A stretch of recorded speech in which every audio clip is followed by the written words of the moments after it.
if you look back at your 2020, I'd love for you to share with me and the audience the mental health hacks that you did to stay as strong as you could. I don't know anything about you. I don't know if you were, but you made it. We're talking, but and I want you to share that because I think a lot of the audience have been doing their own hacks, and I think sometimes when they hear that what they're doing is what someone else is doing, it doesn't feel as lonely. Like everyone figured out something. So when you just look back, like how did you make it through mentally and the reflective part and the empathy part? How did you do it?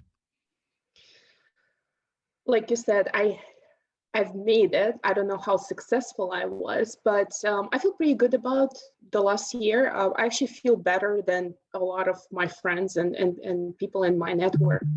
And I think the reason for it is because I didn't demand too much from myself.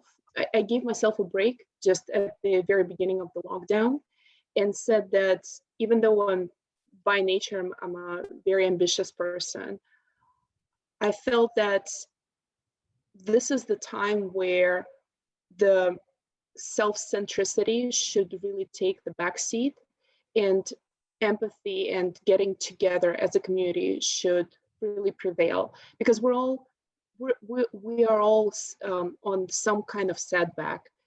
People who have families, especially who have older relatives to take care of or children to take care of, they all got hit really hard, not even to mention people who lost their jobs, who lost incomes and so on. And so being so self-focused, it was just not the right thing to do.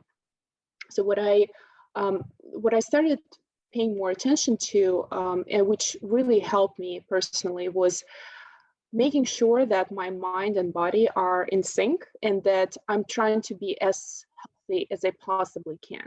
Because I knew that by being healthy with keeping my mind and body healthy, I can be helpful to other people.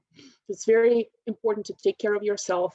On the plane, you fix your oxygen mask before you help others. So it was very important for me to focus on that. I really doubled down on my exercise routine, especially without the commute. I could do that. And if you have time, if you have an opportunity, it doesn't have to be one chunk of exercise. You could do a little bit throughout the day.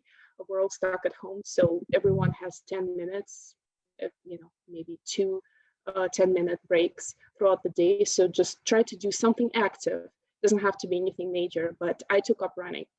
And with the exercise, I also started investing in learning outside of my domain, which is pharma. So I just started learning more about the business, about technology, about the world around me, about science, about environment. And I felt that really rounded me and kept me sound, because I felt like I'm still learning and I'm still bettering myself without a whole lot of strain.